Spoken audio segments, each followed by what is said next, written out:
Jean-Michel Maire, semblait très épanoui ce vendredi 6 janvier sur le plateau du 6 à 7, lui qui s'était absenté de l'émission depuis quelque temps avant de faire son retour cette semaine.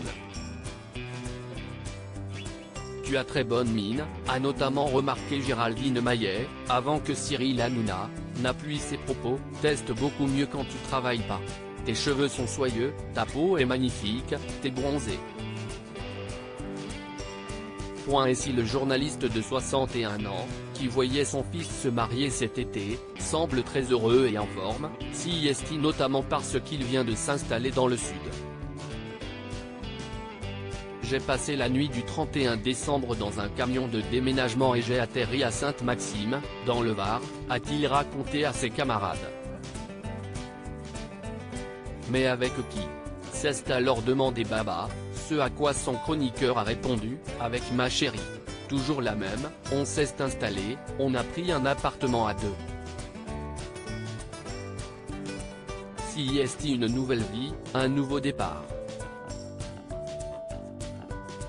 Une compagnie avec qui il a connu des hauts et des bas, notamment des ruptures, mais dont il est amoureux depuis 10 ans. Une femme dont on ne sait également pas grand-chose.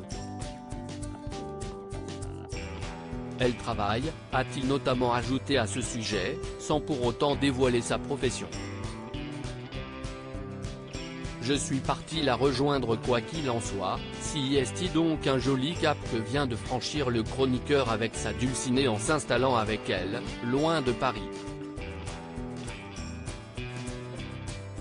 Une ville qu'il ne supportait plus, notamment à cause des rats qui errent dans les rues.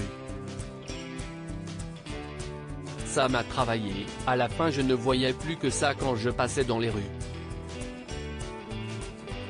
Entre les travaux, les poubelles et les rats.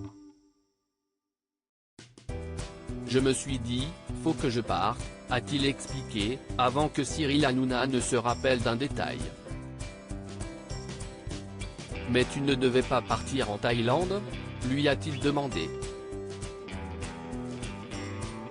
Si, mais quand j'étais célibataire. On, lui et sa compagne, note de la rédaction, s'est remis ensemble, ce projet a capoté et du coup je suis parti la rejoindre, elle habitait déjà dans le sud, note de la rédaction, a répondu Jean-Michel Maire. A noter qu'il évoquait déjà ce changement de vie hier face à Benjamin Castaldi dans la première partie de l'émission, et qu'il se confiait également le 9 décembre dernier sur son couple dans l'émission Chez Jordan, en expliquant qu'il était très amoureux. Un entretien durant lequel il revenait aussi sur son passé houleux, entre drogue et alcool.